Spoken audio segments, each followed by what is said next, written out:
मेरे प्रिय कैडेट्स, आप सभी को मेरा नमस्कार।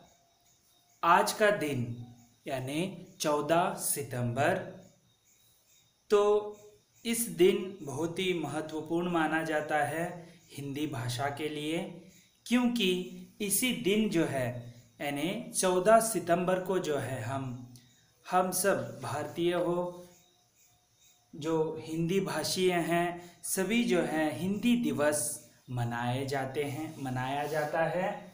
तो ना केवल भारत देश में जो है अंतर्राष्ट्र में भी इस हिंदी दिवस को मनाया जाता है। जो भी हिंदी प्रिय जो है उन सभी जो हैं हिंदी दिवस को मनाया जाता है। तो पहले आज 14 सितंबर है, तो पहले आप सभी को मेरे ओर से हिंदी दिवस की बहुत बहुत या हार्दिक शुभकामनाएं। तो पहले हम इसका इतिहास जानेंगे किस तरह जो है। तो देखिए, हिंदी दिवस 14 सितंबर को ही क्यों मनाया जाता है। देखिए, 14 सितंबर 1949 को जो है हमारे भारत सरकार यानी लोकसभा और राज्यसभा जो संसद है, उन्होंने अनुच्छेद 343 के तहत अनुसार हिंदी को राजभाषा का दर्जा दिया। राष्ट्रभाषा और राजभाषा में अंतर है, ठीक है। बहुत वहाँ पर जो है आपस में बातें हुई, चर्चा हुई, तब जाके अनुच्छेद 343 के तहत जो है हिंदी को राजभाषा का दर्जा दिया गया। तो आपको ये पता होना चाहिए कि राष्ट्रभाषा और राजभाषा क्या है।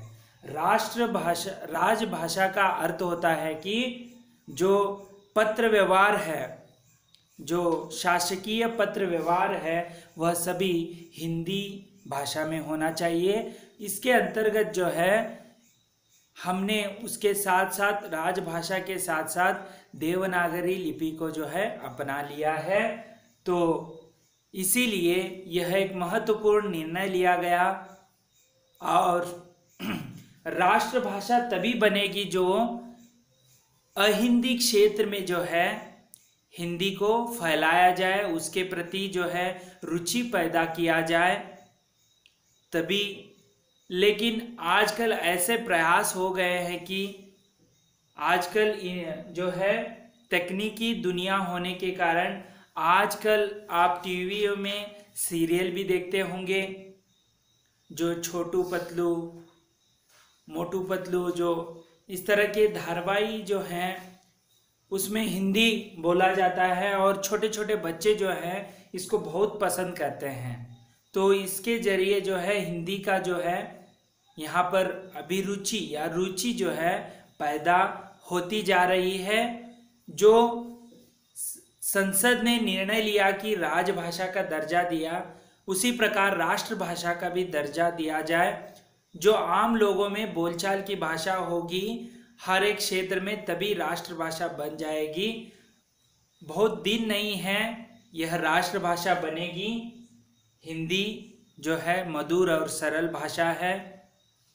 और चलिए, तो इसी प्रकार हिंदी का मैंने आपको बताया कि संक्षिप्त जो इतिहास इसका बताया, और इसका मूल उद्देश्य यही है कि हिंदी को ज़्यादा से ज़्यादा जो है लोक प्रेम मिले और सभी जगह इसकी जो है भाषा का फैलाव हो जाए।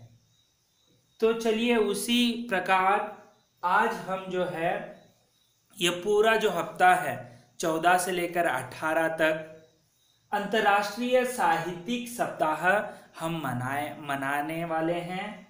अंतर्राष्ट्रीय साहित्यिक सप्ताह यानी इंटरनेशनल लिटरेरी वीक जो है मनाया जा रहा है। तो इसके अंतर्गत हम भी जो है यहाँ पर कविता का वाचन करेंगे एक दिन। इसी तरह जो है एक बार कहानी वाचन होगा। इस तरह जो है कहानी और कविता वाचन का हम जो है 18 तक आपको जो है प्रस्तुत करने वाले हैं। तो चलिए अंतर्राष्ट्रीय साप्ताहिक साहित्यिक सप्ताह के में आप सभी का स्वागत है। तो आज हम आपके लिए अंतर्राष्ट्रीय साहित्यिक सप्ताह के यानी इस महोत्सव के जो अंतर्गत आज हम जो है कविता वाचन करने वाले हैं। एक महत्वपूर्ण कविता है जिसका नाम है एक फूल की चाह। एक फूल की चाह है। यहाँ पर देखो शीर्षक से ही पता चलता है कि एक की इच्छा हुई है कि एक फूल लाना है। तो इसे हम एक लंबी कविता है सियाराम चरण गुप्त की, जो मैथिली शरण गुप्त जो राष्ट्र कवि कहे जाते हैं उनके छोटे भाई ने जो है लिखा हुआ कविता है एक फूल की चाह। यहाँ पर निम्न वर्ग और जो है शोषित करने वाला शासन करने वाला वर्ग के बीच का जो संघर्ष है यहाँ पर दर्शाया गया है। तो चलिए हम इस कविता का वाचन करेंगे। तो आपको अच्छा लगा तो आप मुझे जो मेरे व्हाट्सएप नंबर पर आप जो है इसकी प्रतिक्रिया या कमेंट्स आप दे सकते हैं, किस तरह आपको ये कविता लगी। हम केवल यहाँ पर जो है इसका वाचन करने वाले हैं। तो वाचन करता हूँ। एक फूल की चाह। उद्वलित कर आश्रु राशियां, हृदय चिंताएं धधका कर महामारी प्रचंड हो फैल रही थी इधर उधर। क्षीण कंठ मृतावस्थाओं का करुण रुदन दुर्दांत नितांत। भरे हुए था निज कृश रव में आहाकार अपार अशांत। महामारी वहां पर फैली हुई थी। बहुत रोकता था सुखिया को न जा खेलने को बाहर। नहीं खेलना रुकता उसका, नहीं ठहरती वह पल भर। मेरा हृदय कांप उठता था बाहर गई निहार उसे। यही मानता था कि बचा लूं किसी भांति इस बार उसे। सुखिया जो उसकी बेटी है इस महामारी से बचाना चाहता है। भीतर जो डर रहा छिपाए, हाय वही बाहर आया। एक दिवस सुखिया के तनु को ताप तप्त मैंने पाया।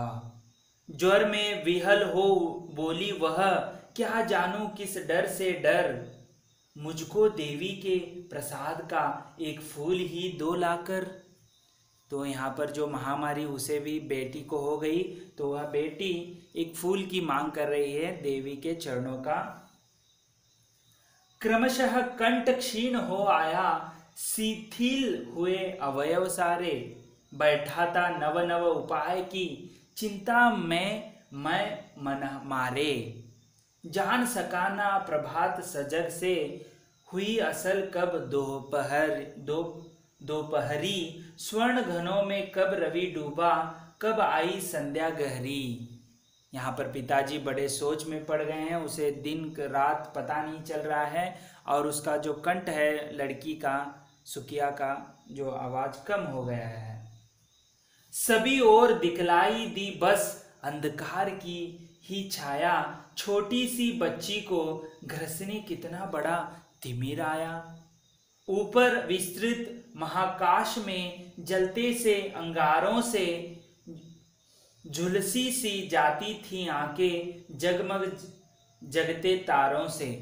तारे जो शीतल में अंधेरों में तारे कितने अच्छे लगते हैं देखने के लिए, लेकिन इसे अंगारों की तरह लग रहे थे। किसको? उस बेटी के पिता को। देख रहा था जो सुस्थिर हो नहीं बैठती थी क्षण भर। हाय वही चुपचाप पड़ी थी अटल शांति सी धारण कर। सुनना वही चाहता था मैं उसे स्वयं ही उकसाकर। मुझको देवी के प्रसाद का एक फूल ही दो लाकर। तो यहाँ पर वह बीमार हो गई है, तो कुछ वह अपने मन से जो है वह मुंह से कुछ बोल रही नहीं है, यही उकसाकर जो है उसे बोलने कुछ बातें करने का प्रयास करवा रहा है। ऊंचे शैल शिखर के ऊपर मंदिर था विस्तीर्ण विशाल। स्वर्ण कलश सरसीज विहसित थे, पाकर समुदित रवि कर जाल। दीप धूप से अमोदित था मंदिर का आंगन सारा, गूंज रही थी भीतर बाहर मुखरित उत्सव की धारा। तो यहाँ पर मंदिर का वर्णन किया गया है। तो किस तरह मंदिर है। भक्त वृंद मृदु मधुर कंठ से गाते थे सभक्ति मुदमय, पतित तारिणी पाप हारिणी माता तेरी जय जय जय। पतित तारिणी तेरी जय जय, मेरे मुख से भी निकला बिना बड़े ही, मैं आगे को जाने किस बल से ढिकला। देखिए यहाँ पर वह भी जो अछूत है, फिर भी वह मंदिर में गया है, गर्भगुड़ी में गया है, गर्भ स्थान होता है वहाँ पर गया है। पतित तारिणी ने पापों को हरने वाली, तो उसके भी मुख से वह जय जयकार निकलता है। मेरे दीप फूल लेकर वे अम्बा को अर्पित करके दिया पुजारी ने प्रसाद, जब आगे को अंजलि भर के भूल गया उसका लेना झट।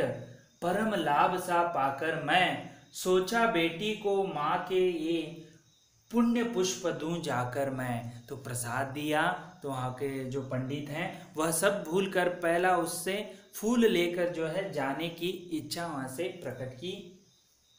सिंह पौर तक भी आंगन से नहीं पहुंचने मैं पाया, सहसा यह सुन पड़ा कि कैसे यह अछूत भीतर आया। पकड़ो देखो भाग न जावे, बना धूर्त यह है कैसा, साप स्वच्छ परिधान किए हैं भले मनुष्यों के जैसा। देखिए वहां पर जो है अभी अपराध लगा रहे हैं, ये अछूत कैसे मंदिर के अंदर आ गया और साफ सुथरे कपड़े पहनकर हमें जो है उल्लू बनाया है। पापी ने मंदिर में घुसकर किया अनर्थ बड़ा भारी, कुलसित कर दी है मंदिर की चिरकालिक सुचिता सारी। ऐ क्या मेरा कलुष बड़ा है, देवी की गरिमा से भी किसी बात में हूँ मैं आगे, माता की महिमा के भी। तो यहाँ पर बहुत दिनों से जो अच्छा पवित्र था वो कुलसित हो गया, ऐसे कह रहे हैं। माँ के भक्त हुए तुम कैसे करके यह विचार खोटा, माँ के सम्मुख ही माँ का तुम गौरव करते हो छोटा। कुछ न सुना भक्तों ने झट से मुझे घेर कर पकड़ लिया, मार मार कर मुक्के घुसे दम से नीचे गिरा दिया। तो वह सोच रहा है कि ये कैसे भक्त हैं, माता के सामने ही मुझे अपराध ठहरा रहे हैं। मेरे हाथों से प्रसाद भी बिखर गया, हा सबका सब हाय। अभागी बेटी तुझ तक कैसे पहुंच सके यह अब, न्यायालय ले गए मुझे वे 7 दिवस का दंड विधान। मुझको हुआ था मुझसे देवी का महान अपमान। तो यहाँ पर जो है देवी के महान अपमान होने के कारण जो है इसे 7 दिन का जेल हो गई थी। मैंने स्वीकृत किया दंड वह, शीश झुकाकर चुप ही रह। उस असीम अभियोग दोष का क्या उत्तर देता क्या कह। 7 रोज ही रहा जेल में, या कि वहां सदियां बीती। अविश्रांत बरसा करके भी आंखें तनिक नहीं रीती। देखिए यहाँ पर जो है 7 दिन जो है 7 साल के बराबर हो रहे थे उस पिताजी को। दंड भोग कर जब मैं छूटा, पैर न उठते थे घर को। पीछे ठेल रहा था कोई, भय जर्जर तनु पंजर को। पहले की सी लेने मुझको नहीं दौड़कर आई वह, उलझी हुई खेल में ही हार अब की दीन न दिखाई वह। जो अभी वह जेल छूट कर आया है पिताजी, तो बेटी को इधर उधर देख रहा है, घर में तो नहीं है, बाहर खेल रही है कि वहां पर भी देखता है तो वहां पर भी नहीं है। उसने देखने मरघट को ही, मरघट यानी स्मशान है, को ही गया दौड़ता हुआ वहां। मेरे परिचित बंधु प्रथम ही फूंक चुके थे उसे जहां। भुजी पड़ी थी चिता वहां पर, छाती धधक उठी मेरी, हाय फूल सी कोमल बच्ची हुई राख की थी ढेरी। देखिए उसके लिए वह मशान को जाकर, ठीक है, मशान को जाकर उसे देखता है तो वहां पर पहले ही परिजनों ने यानी रिश्तेदारों ने उसे चिता को आग दे दिया था, केवल उसे जो है राख की ढेर बची हुई थी। अंतिम बार गोद में बेटी तुझको ले न सका मैं, हाय एक फूल माँ का प्रसाद भी तुझको दे न सका मैं, हाय। देखिए यहाँ पर अंत में जो है पिताजी जो है सुखिया के पिताजी वह पछता रहे हैं कि अंतिम समय भी तुम्हें एक मंदिर से जो है देवी माँ का फूल ना लेकर नहीं आ सका। इस तरह जो कितनी अच्छी कविता जो सियाराम चरण गुप्त ने आपके लिए, एक फूल की चाह शीर्षक यहाँ पर सटीक है। तो इस तरह आज हमने एक कविता जो लंबी कविता थी सियाराम चरण गुप्त की हमने वाचन किया। इसका जो अंतर्राष्ट्रीय साहित्यिक सप्ताह है, इसका मूल जो उद्देश्य है कि ज़्यादा से ज़्यादा आपको वाचन यानी पढ़ने की जो कला है वह उसकी रुचि जो है बढ़ाना चाहिए। इसीलिए जो साप्ताहिक साहित्यिक सप्ताह मना रहे हैं। तो कविता वाचन मैंने किया, आप भी इसे पॉज कर जो है एक बार पढ़ लीजिए। अन्य कविता भी जो है पढ़ने की जो है आपको रुचि पैदा कर लीजिए, तो आप अन्य कविता भी पढ़ लीजिए और उसको समझ लीजिए। तो आज हमने जो है कविता पढ़ी। अगले वीडियो में हम जो है अंतर्राष्ट्रीय साहित्यिक सप्ताह के अंतर्गत एक कहानी वाचन करेंगे। तब तक के लिए धन्यवाद। आपका दिन मंगलमय हो।